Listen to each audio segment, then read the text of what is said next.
I am Ferdinand Marcos, and I am the President of the Republic of the Philippines. I stand today on behalf of 110 million Filipinos. Everyone, hello universe, it's me again. Shout out sa inyo mga kababayan. But anyway, meron tayong upload videos today.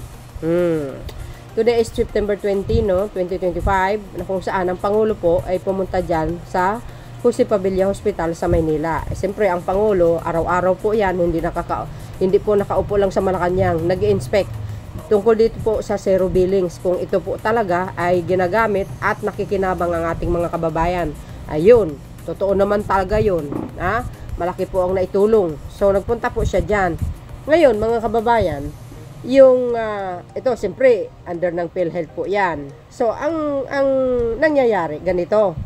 Yung pagpunta ng Pangulo, sinabi niya po sa kanyang speech na po ay ibabalik po yung 60 billion sa PhilHealth, mga kababayan. Alam po natin, itong mga nakaraan, zero subsidy, di ba? Correct me if I'm wrong. Pero it doesn't mean na walang pundo ang PhilHealth. Mayroong pundo po ang PhilHealth.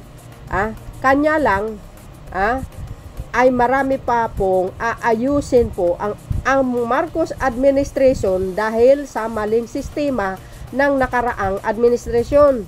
Ang nangyayari kasi, ang mga patay ay binubuhay. So do you think sa PhilHealth walang korap? Mayroon. Posibleng wala. So ang ginawa ng Pangulo, ang ginawa ng Pangulo, ibinalik po ito, kumbaga para nang sa ganun magagamit lahat. Actually yan, bumili nga sila ng nakabili ng maraming incubator dyan po sa Jose Padilla. So, sa madaling salita, mga kababayan, biro mo itong 60 billion yan, ibinalik sa PhilHealth.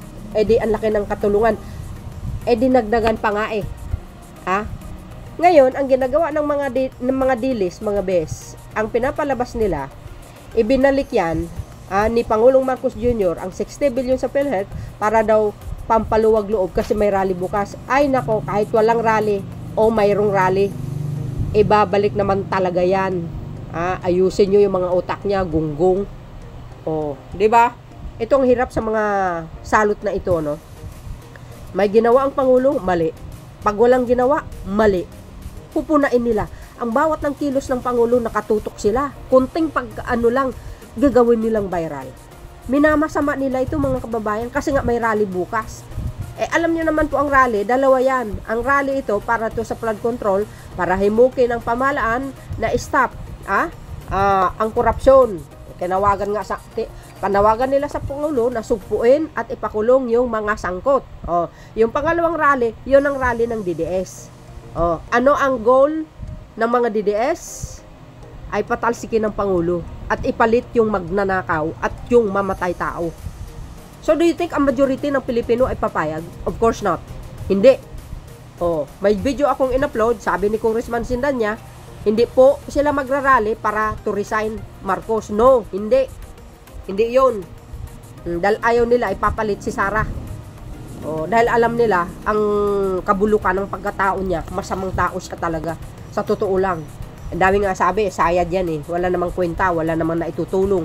Hindi niya nga magawa ma-explain ang pondo ng bayan, 'di ba? Nakikita niyo yung ibang tao pero yung sarili niya hindi niya nakikita na may kapalpakan siya sa sarili niyang gawa. 'Yun lang Pero mo binaviral nila para pampaluwag loob. Grabe kayo ang akala niyo sa Pangulo? Ngayon lang nangyayari? Ang tagal-tagal niya nga tumutulong since 2022 pa. Ayan na nga, zero billions. Huwag yung sabihin hindi kayo nakikinabang, gonggong. Lahat kayo nakikinabang, kahit anong kulay mayroon kayo, nakikinabang din naman kayo. Abangan nyo yung universal care. Ika nga, ipapatupad niya, malapit na. Ibig sabihin nun, ang universal care, lahat ay makikinabang. Private man o public, for sure yun. Yun ang pagkakaintindi ko. Lahat magiging zero billings na. You see, babayral mo ba yan? Sira ulo ka ba? Yun ang palabas nila ngayon. Buti naman, sabi nila, pampaluwag loob. Hindi nyo na kami madadala, sabi ng mga DDS. Anong hindi ba dadala? Excuse me. Hindi kayo papayagan ng Diyos sa kasamaan ninyo. Alam ko, yung intention nyo pansarili lang, hindi sa mamayang Pilipino. Kailan ba may concern si Sara Duterte sa mga nagbaha, yung mga baha ng nakaraan. Ano 'yun? Magatid lang ng noodles at saka mga sardinas, hindi sapat 'yun. 'Di ba? Magbigay lang ng ng bag. Oy, panahon pa ng DepEd yun na naging sekretary siya, napalpak ng pamumuno niya. Tumigil-tigil nga kayo sa kahibangan nyo. Atat na atat kayo, hindi kayo makapaghintay sa 2028. O idadaan nyo sa dahas. Sige nga, titingnan ko kung kaya nyo si PBBM. Iba nyo noon, iba ngayon. Mga gunggong. Magpasalamat na lang kayo. Dahil maginagawa ang Pangulo kaysa sa puon nyo, walang ang ginawa sa PhilHealth eh. Ang daming ang nagagalit eh. Maling sistema. Ang patay, binubuhay. So, para kompleto detalyado mga kababayan, ito yun, yan, kanina ang Pangulo nagpunta dyan. Ayan, mga incubator, bagong-bago. Ayan ang Pangulo, binisita talaga. Ay, talaga namang nakikinabang ating mga kababayan. At actually, may pasalamat sila, panoorin nyo. Ayan, diba? Sa mga infant yan, mga bagong panganak.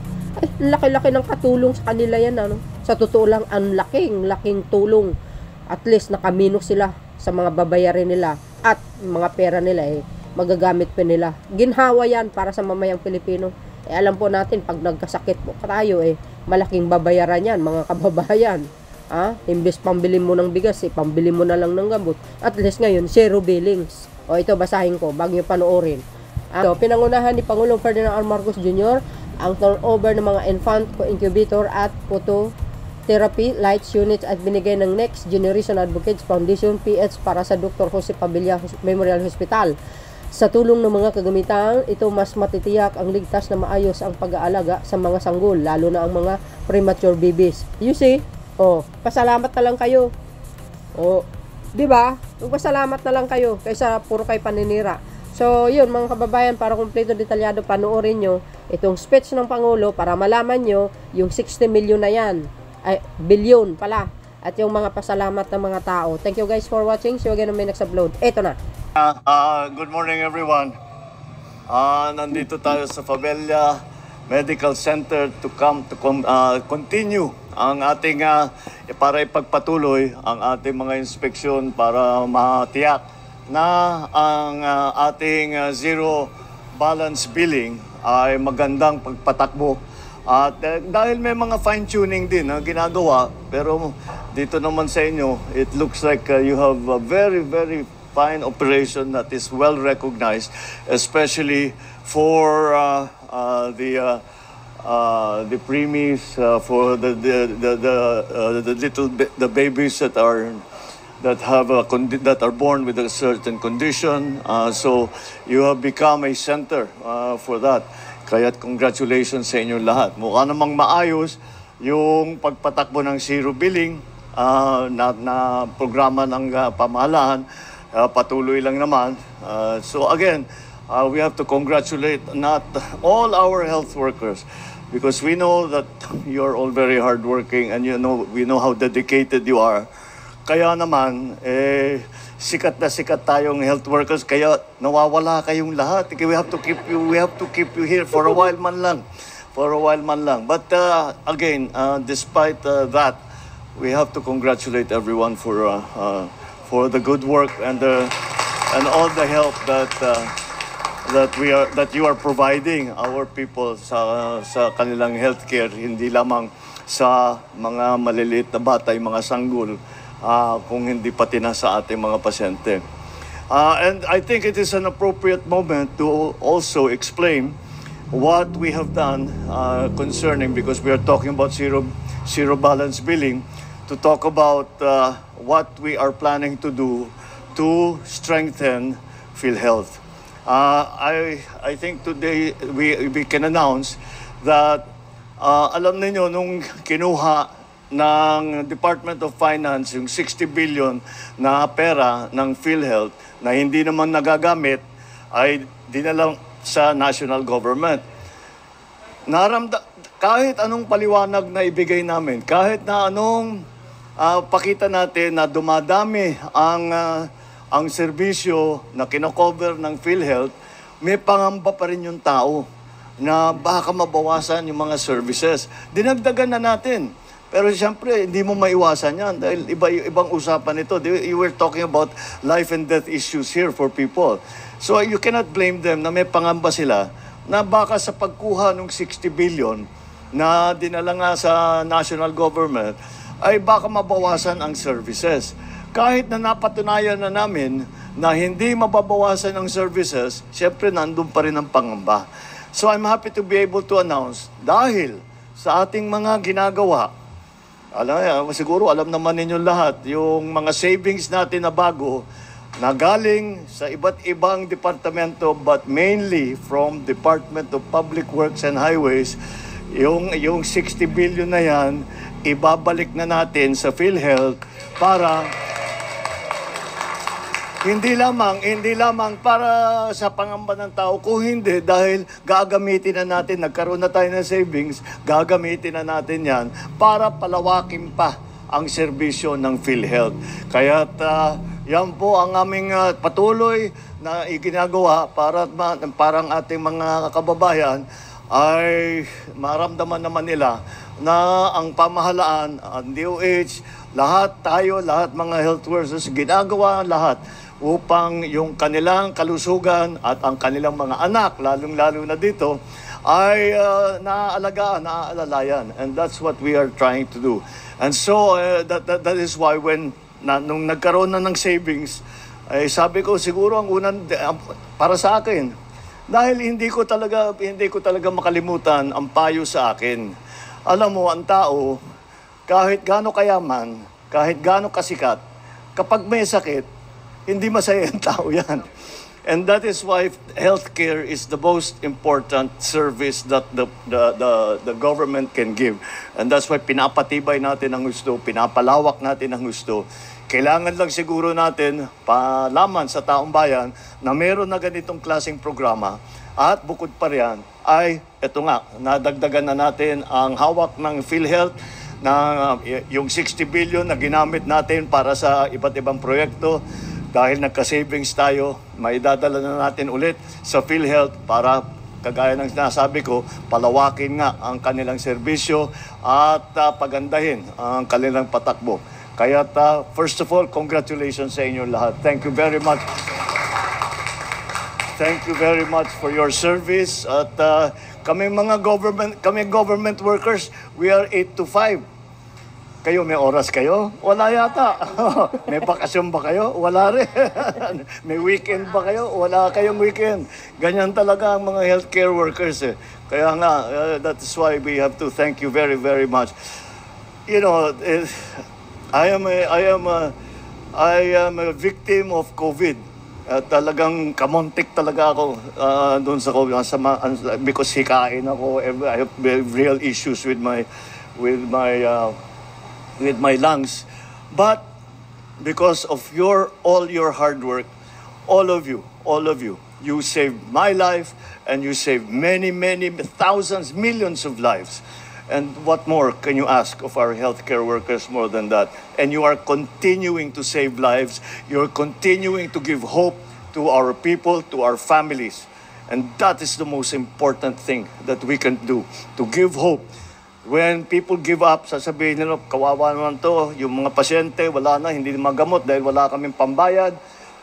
Maayos na ngayon yan. Hindi na sila kailangan magbayad. Meron silang ospital na pupuntahan at ang government ay mag-aalalay sa kanila. So, thank you once again for all your good work.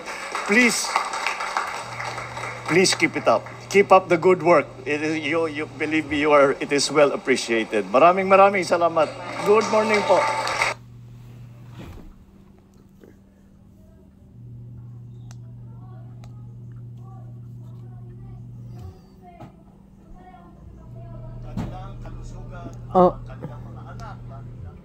Narinig nyo yung sinabi ng Pangulo? Siguro naman malino sa inyo, ano? Bakit nyo binairal, yung 60 million na yan na binalik sa PhilHealth na para panluwag kalooban kasi may rally bukas. Hoy, gunggong na mga dilis, may hiya kayo naman sarili nyo. Hindi nyo napakinggan yung sinabi ng Pangulo? Sige nga.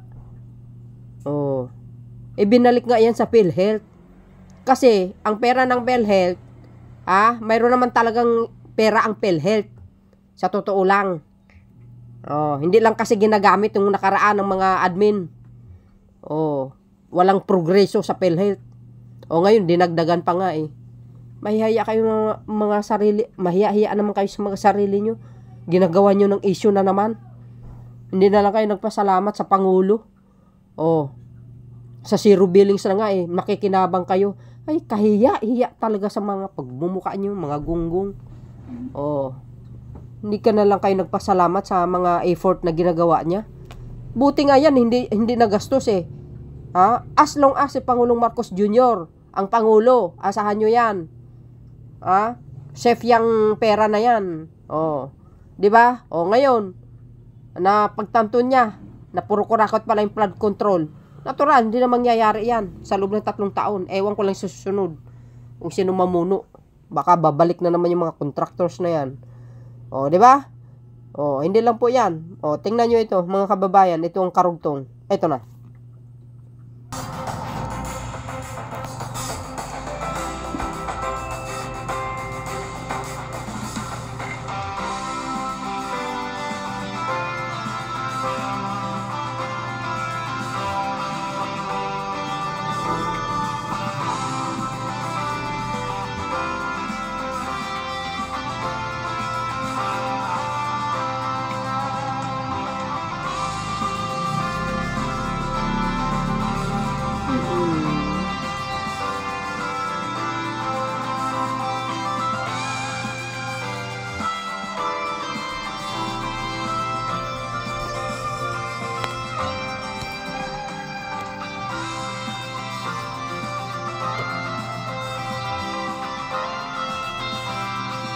Wow guys, oh, may Jollibee pa.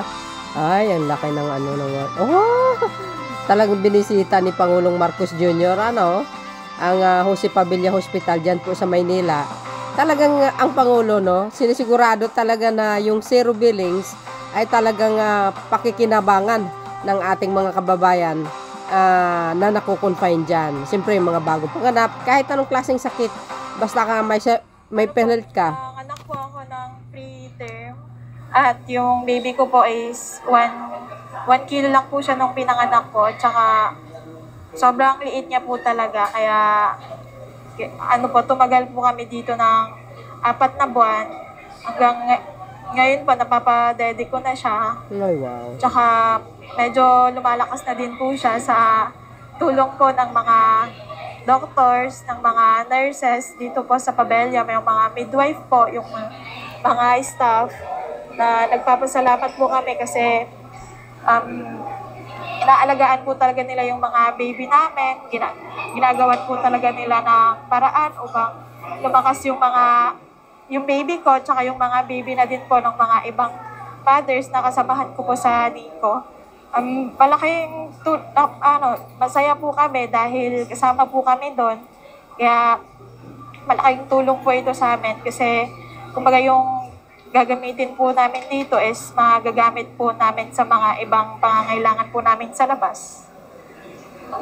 Mr. President Bongbong Marcos Jr., maraming salamat po sa programang ito dahil hindi lang po ako yung makaka-avail nito, marami pa pong mga tao na makakasali po sa programang ito. Kaya maraming salamat po sa ganitong oportunidad na binibigay niyo po sa amin. Nanganak po ako ng 7 months kasi ang anak, may diabetic po yung anak ko, mag-iisang buwan na po kami dito. Tapos dito po ako nanganak sa Pabella kasi nagpa-check up lang ako. Pasalamat po ko sa Pabella kasi tinanggap nila ako kasi isang beses lang ako nagpa-check up. Thank you so much sa mga nagawa nila sa aming tulong sa mga namin, sa mga anak ko, sa mga nurse, sa doktor, piaalagaan nila ang anak ko, tsaka pag asikaso dito. Mapasalamat ko kay Bongbong President kasi siya ang nagbigay sa aming tulong para masero balance po kami. Thank you so much.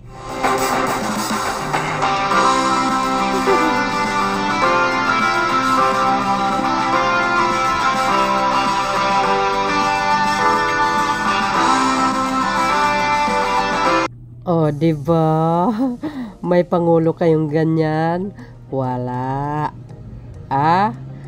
Makikita nyo lang yung Pangulo sa Pilipinas lang. Zero billings, grabe. Ang laki ng tulong yan, mga bes. Wah! Bihira lang po kayo makakitang Pangulong ganyan. Tapos sasabihin nyo, resign. Goes.